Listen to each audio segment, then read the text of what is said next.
अस्सलाम वालेकुम, मैं हूं समर अब्बास। आप मेरा यूट्यूब चैनल देख रहे हैं।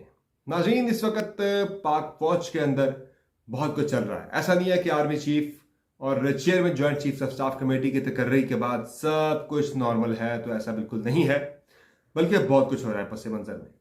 नाज़रीन, सूरत हाल यह है कि जैसा कि आर्मी चीफ की दौड़ में 6 कैंडिडेट शामिल थे, जिनमें टॉप पे आसिम मुनीर साहब का नाम था, जो बन गए हैं आर्मी चीफ, और 29 तारीख को GHQ में होने वाली तकरीब में वो अगले आर्मी चीफ का चार्ज संभालेंगे। सुबकदोश होने वाले आर्मी चीफ कमर जावेद बाजवा साहब तकरीब में उन्हें जो केन है, मुलाका केन, जो चेंज ऑफ कमांड की जो स्टिक है छड़ी, वो अगले यानी आसिम मुनीर साहब के हवाले करेंगे। जो दूसरे नंबर पे थे सर शमशाद मिर्जा साहब, वो लग गए chairman joint chief of staff committee.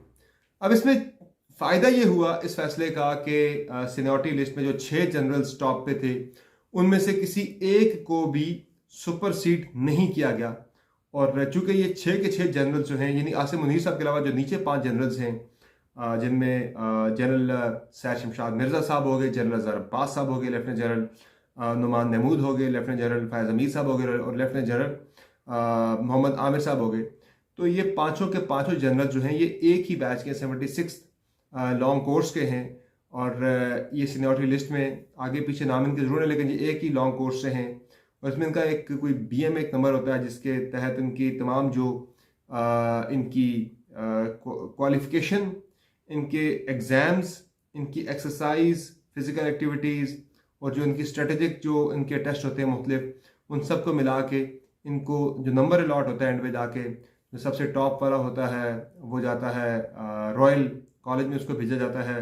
Number 2 वाला जो होता है वो स्वॉर्ड ऑफ ऑनर होता है। और इस तरह से उनकी वो सीनियरिटी लिस्ट बनती है नीचे जाके। तो उसमें ज़ाहिर है ये करीब करीब ये 5 के 5 नाम।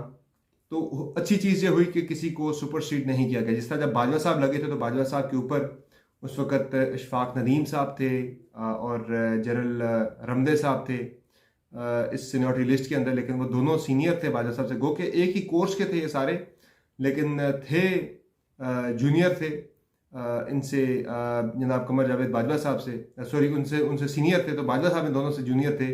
तो हुआ ये था कि जब बाजवा साहब को आर्मी चीफ बनाया गया था, तो जनरल रमदे और जनरल इशफाक नदीम साहब जो हैं, इशफाक नदीम साहब की रहलत हो चुकी है, अल्लाह उनकी मग़फ़िरत फरमाए। तो इन दोनों ने मज़ीद काम करने से माजरत कर ली थी। दोनों ने सुपरसीड होने पर बाजवा साहब के नीचे काम करने से माजरत कर ली थी। तो ये एक बड़ी जो है ना, ऐसे मैं कहूँगा कि बड़ी एक इंटरेस्टिंग चीज़ थी।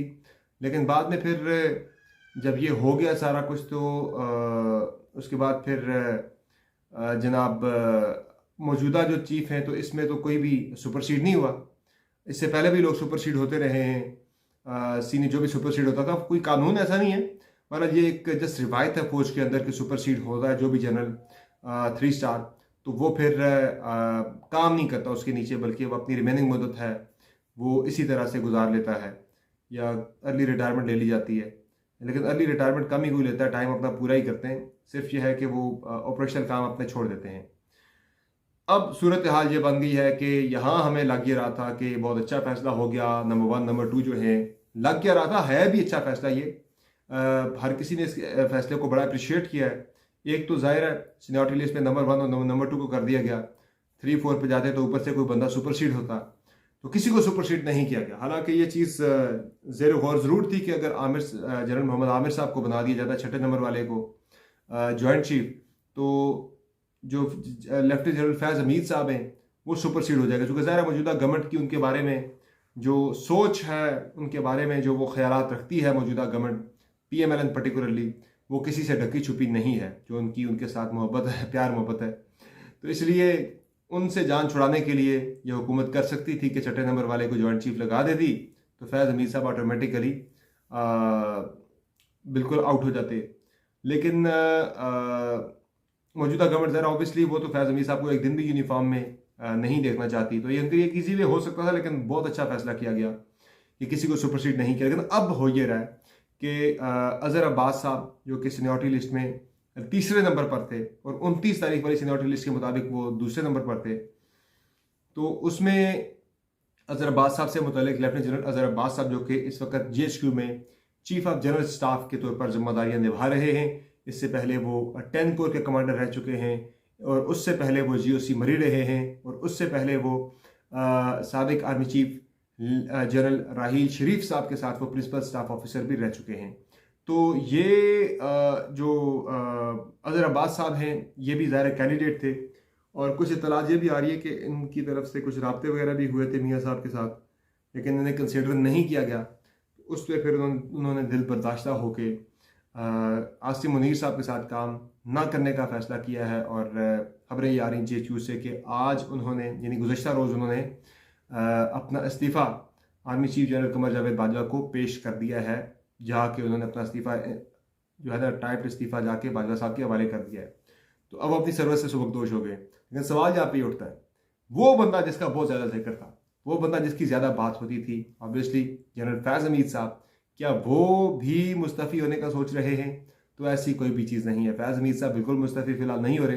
जो अब तक की इत्तलात आई है सामने, उसमें फैज़ हमीद साहब ने काम जारी रखने का फ़ैसला किया है। वो बड़े तेज़ हैं, बड़े इंटेलिजेंट हैं। वो आखिरी वक्त तक, वो कहते हैं ना, हार ना मानना, लास्ट मोमेंट तक हार ना मानना। गो के अब वो दौड़ से बाहर हो गए, लेकिन वो कह रहे हैं कि आखिरी सांस तक, आखिरी लम्हे तक, आखिरी सेकंड तक, वो आखिरी दिन तक अपनी किस्मत आजमाई करेंगे कि मे भी इस दौरान इंतखाबात हो जाए, कोई और ऐसा मामला बन जाए। तो वो इस चीज़ को ऐसे छोड़ने वाले नहीं है बड़ी आसानी के साथ। तो वो आखिरी दिन तक अपने ओहदे पे बरकरार रहेंगे, लेफ्टिनेंट जनरल रहेंगे। कोई भी किसी सूरत में भी अगर कोई चेंज आ सके, कोई चीज़ ऊपर नीचे हो सके, तो वो उम्मीद लगा के बैठे हैं कि वो अभी जा नहीं रहे। ये बड़ी इंटरेस्टिंग चीज़ है। हालांकि अजहर अब्बास साहब का तो वो मामला था भी नहीं, वो डार्क हॉर्स भी समझे जा रहे थे कि अगर कोई इख्तलाफ राय बनता है जाके आसिम मुनीर साहब पे, तो अजहर अब्बास साहब जो हैं वो डार्क हॉर्स हो सकते हैं, फेवरेट कैंडिडेट हो सकते हैं आर्मी चीफ के लिए। लेकिन ज़ाहिर वो कंसिडर नहीं हुए, तो अब उन्होंने इस्तीफ़ा दे दिया है, ओहदे से अलग हो गए हैं।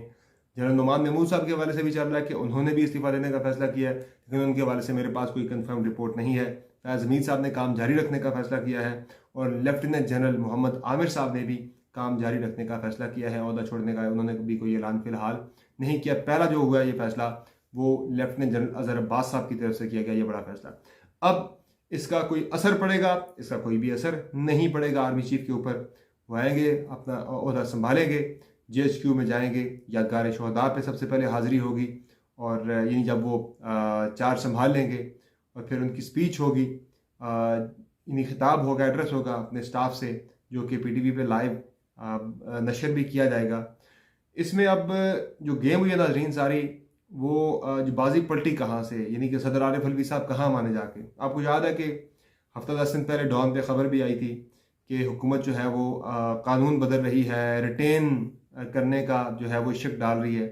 हालांकि ये पहले से मौजूद था इख्तियार फेडरल गवर्नमेंट के पास, लेकिन ये स्टोरी लीक करके मीडिया को एक ऐसी कैफियत पैदा की गई, एक ऐसी कन्फ्यूजन पैदा की गई, क्रिएट की गई कि शायद हुकूमत कोई कानून साजी करेगी, आर्डिनेंस लाएगी या कुछ और करेगी, तो वो फिर प्रेसिडेंट के पास जाएगा, प्रेसिडेंट उसे रोक लेगा, तो यूँ जो आसिम मुनीर साहब हैं वो फारिग हो जाएंगे।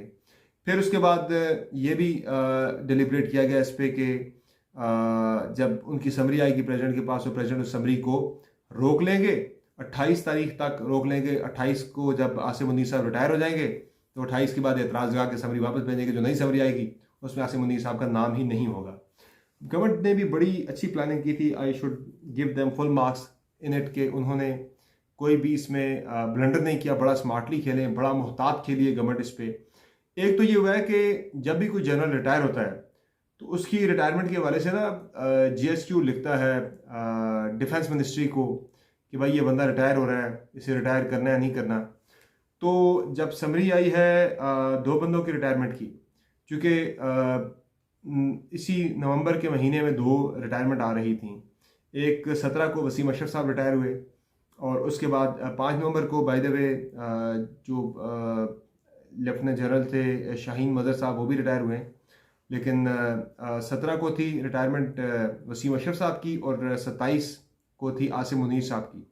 तो ये रिटायरमेंट के लिए GHQ की तरफ से लेटर आया था कंफर्मेशन के लिए वजारत दिफा को। तो वजारत दिफा ने जब गवर्नमेंट से रब्ता किया, तो उन्होंने ये कहा कि वसीम अशरफ साहब की रिटायरमेंट को कंफर्म कर दें, जबकि जो आसिम मुनीर साहब की रिटायरमेंट है वो अभी हम कंफर्म नहीं कर रहे, बल्कि उन्हें हम फ़िलहाल रिटेन कर रहे हैं।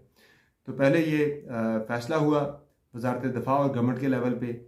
फिर बाजवा साहब के हवाले से भी आई थी कि वो भी चूँकि रिटायर हो रहे हैं, नदीम रज़ा साहब की रिटायरमेंट के हवाले से भी आया था। जो नदीम रज़ा साहब वाली रिटायरमेंट जो है वो ओके कर दी गई थी, बाजवा साहब वाली रोक ली गई थी। वो इसलिए रोकी गई थी क्योंकि जब आसिम मुनीर साहब का कल फेडरल कैबिनेट की तरफ से भी इस खदशे के पेश नज़र के जो सदर अलवी साहब हैं वो अगर कर देते हैं और एतराज़ लगाते हैं 28 के बाद जाके उनकी समरी के ऊपर, तो फिर 28 को तो वो सीनियरिटी लिस्ट के अंदर होंगे ही नहीं, वो 27 को रिटायर हो चुके होंगे, तो फिर नई समरी आएगी तो नई समरी में उनका नाम नहीं होगा। तो इन तमाम खतरात के पेश नज़र फिर ये हुआ कि कैबिनेट से ये फैसला करके उनकी रिटायरमेंट को मुंजमद यानी फ्री सीज कर दिया गया। यानी जब तक गवर्नमेंट चाहे टिल नेक्स्ट ऑर्डर वो उनकी रिटायरमेंट जो है वो सीज हो गई है। यानी 30 को भी अगर कोई समरी आती तो 30 को भी वो मौजूद होते सीनियरिटी लिस्ट में टॉप पे ही, वो रिटायरमेंट उनकी रोक दी गई थी। तो उस पर फिर जब गवर्नमेंट ने पीटीआई ने देखा कि अब ऑप्शन कोई नहीं रहा, तो फिर आरिफ अलवी साहब जब गए इमरान खान साहब के पास समरी के हवाले से डिस्कशन करने के लिए, by the way Arif Alvi साहब वज़ीर आज़म शहबाज शरीफ के त्यारे पर गए थे इमरान खान साहब से मुलाकात करने के लिए। पीएम ने उन्हें अपना त्यारा दे के भेजा था कि जाए खान साहब से मुलाकात आपने करनी तो मैं आपको अपना त्यारा दे के भेजता हूँ। तो वो पीएम के त्यारे पर गए थे प्रेसिडेंट, पीएम की भेजी हुई समरी पर ही मुशावरत करने के लिए खान साहब के साथ, जो पहले कह चुके थे कि वो खेलेंगे इस समरी के ऊपर, कानूनी तरीके से खेलेंगे। तो फिर उन्हें बताया गया प्रेसिडेंट की तरफ से कि कोई फ़ायदा नहीं है समरी रोकने का, अगर हम रोक भी देते हैं तो 15 दिन बाद, महीने बाद भी जाके लगना आसिम मुनीर साहब नहीं है, तो वाई नॉट फिर हमें इसी का क्रेडिट लें कि हमने बगैर किसी रुकावट के ये समरी एक्सेप्ट की और इसे मंजूर करके हमने भेज दिया, बगैर किसी किस्म के मजीद हिजान को मुल्क के अंदर तूल देने के लिए, कोई नया बहरान पैदा करने के बजाय। तो गवर्नमेंट भी बड़ी सियानी है, इन्होंने ये किया कि इन्होंने इस सारे इन तमाम ख़तरात और ख़दशात के पेश नज़र, अब ज़ाहिर है मुल्क के अंदर जो कमांड है, फ़ौज की कमांड जो है वो खाली तो नहीं रह सकती एक दिन के लिए, एक लम्हे के लिए, एक सेकंड के लिए भी। तो गवर्नमेंट ने ये किया था कि नदीम रज़ा साहब की जो रिटायरमेंट की जो आई थी, जो लेटर आया था कंफर्मेशन का, वो ओके कर दी थी कि वो रिटायर हो रहे हैं। जबकि कमर जावेद बाजवा साहब की जो रिटायरमेंट का जो आया था वो गवर्नमेंट ने रोक लिया था। तो वो आज गवर्नमेंट ने, यानी गुज़श्ता रोज़ गवर्नमेंट ने जो है, यानी जुम्मे को रोज़ गवर्नमेंट ने जनरल बाजवा साहब की रिटायरमेंट को कंफर्म किया है। तब तक कंफर्म नहीं किया था, आसिम साहब की रिटायरमेंट को रोक दिया था और बाजवा साहब की रिटायरमेंट को भी रोक दिया था कि बाजवा साहब का यानी कि कंफर्मेशन नहीं भेजी थी जीएचयू को और वजारत दिफा को कि वाकई हम रिटायरमेंट उनकी एक्सेप्ट कर रहे हैं। तो इसलिए रोकी थी कि अगर ये मामला होता है, आसिम मुनीर साहब वाला रोका जाता 25 दिन बाद भी, वो ये थी सोच के वो बंद तो जाएंगे, तो मीनवेल हम बाजवा साहब की रिटायरमेंट को हम रोक देंगे, रिटेन करेंगे कुछ दिनों के लिए। तो बाजवा साहब जो है वो 18 दिन का गैप आता है, 12 दिन का गैप आता है, 25 दिन का गैप आता है। वो गैप जो है कायम मुकाम आर्मी चीफ के तौर पर बाजवा साहब भी फिल करें और उसके बाद फिर हम उनकी रिटायरमेंट डिक्लेयर करते हुए आसिम मुनीर साहब को चीफ बना दें। तो इन तमाम चीज़ों पर गवर्नमेंट ने बड़ा स्मार्टली खेला है। और आज यानी गुज़श्ता रोज़ जुमे के रोज़ जो है बाजवा साहब की रिटायरमेंट जो है वो कंफर्म कर दी गई है, गवर्नमेंट की तरफ से एक्सेप्ट कर ली गई है और अब वो टाइम पे रिटायर होके चार्ज जो है नए आर्मी चीफ जनाब आसिम मुनीर साहब को देंगे। तो फौज के अंदर ये तमाम चीज़ें चल रही थी। आने वाले दिनों में बड़े अहम तकर्र तबादले होंगे। ये तमाम जो जनरल्स की मैंने बात की सीनियरिटी लिस्ट पे जो मौजूद थे, आसिम मुनीर साहब के बाद जो 5 जनरल्स थे, ये तमाम के तमाम अप्रैल 2023 में इनकी रिटायरमेंट है, यानी आज से 6 महीने बाद इनकी रिटायरमेंट है। वज़ीर अब्बास साहब ने अर्ली रिटायरमेंट ले ली है 6 महीने पहले ही। बाकी जो है वो 6 महीने इंतजार करेंगे कि इन 6 महीनों के अंदर कोई भी हैपनिंग अगर डेवलपमेंट होती है, यानी पर्टिकुलरली फैज़ अली साहब जो है वो आखिरी दिन तक वेट करेंगे, कुछ ना कुछ शायद फिर चांस लग जाए, ऐसा कोई इलेक्शन का माहौल बन जाए, कोई ऐसी चीज़ हो जाए, तो वो आखिरी दिन तक वेट करेंगे। बहरहाल शफलिंग काफ़ी मेजर बड़े पैमाने पर होनी है। एक चीज़ मैं आपको वाज़ेह कर रहा हूँ, जो फैसल नसीर साहब के हवाले से मुझे नहीं लगता कि आसिम मुनीर साहब उन्हें ओहदे से हटाएंगे डीजीसी को। अगर ऐसा करते हैं किसी के मुतालबे पे खान साहब के एक मुतालबा मानते हैं इस हवाले से, फ़ौज के अंदर के मामलात के हवाले से, वैसे तो आसिम मुनीर साहब के हवाले से मैंने सुना कि वो बड़े स्ट्रिक्ट हैं इन चीज़ों पर। अगर वो मानते हैं तो फिर ये सिलसिला रुकने वाला नहीं है, फिर ये एक बिल्कुल फ्लड गेट खुल जाएगा, फिर हमेशा इस तरह के मुतालबात आया करेंगे। तो मुझे नहीं लगता वो ऐसा मुतालबा खान साहब का कोई माने, फैसल नसीर साहब को डीजीसी के ओहदे से हटाने वाला। वो अपना टाइम पूरा करके यहाँ से जाएंगे किसी और अगली पोस्टिंग पे, अगली पोजीशन पे। लेकिन ओवरऑल जाहिर है पोजीशंस खाली हुई हैं 2-3, तो ट्रांसफ़र और तबादले जो हैं वो काफ़ी बड़े पैमाने पर होंगे। ज़ाहिर है किसी ने 10 कोर का कमांडर भी लगना है, किसी ने CGS भी लगना है, ये 2 पोजीशन जो कि खाली हुई हैं। फिर क्वार्टर मास्टर जनरल भी किसी ने रखना है। तो ये 3 पोजीशंस टेक्निकली जो है वो खाली हुई है। तो इस पे काफ़ी ज़्यादा अब शफलिंग होगी और DGISPR है, इनकी भी 5-6 महीने के अंदर मुझे लगता है कि ये चले जाएंगे किसी कोर वगैरह में या किसी और पोजीशन पे, चूँकि अब ये 3 स्टार जनरल हैं तो कोई नया DGISPR भी आएगा। लेकिन जो DGISI हैं नदीम अंजुम साहब, वो भी अपने अहदे पर रहेंगे। और अब इत्तलात ये हैं कि वो पहले मंजर आम पर नहीं आ रहे थे, अंडरग्राउंड रह के काम कर रहे थे, बिल्कुल ही लो प्रोफाइल में रह के। अब वो भी खुल के आपको नज़र आएंगे, फुली एक्टिव नज़र आएंगे। अब आपको असल वाला नदीम अंजुम नज़र आएगा कि जो वो यानी जो उसकी असल जो उसकी स्ट्रेंथ है, जो उसकी जो कैपेबिलिटीज़ हैं, वो आपको खुल के खेलता हुआ नज़र आएगा। बहरहाल अच्छे फैसले हुए हैं, हम सब इन फैसलों को सपोर्ट करते हैं, अप्रिशिएट करते हैं कि ये फैसले पाकिस्तान के हक़ में बहुत ही अच्छे साबित हों। उम्मीद है कि फ़ौज अपने आप को सियासत से अलग रखते हुए मुल्क की तरक्की को, मुल्क में सियासी इस्तेहकाम को पैदा करने के लिए अपना किरदार अदा करेगी। इजाज़त दीजिए, अल्लाह के बाद।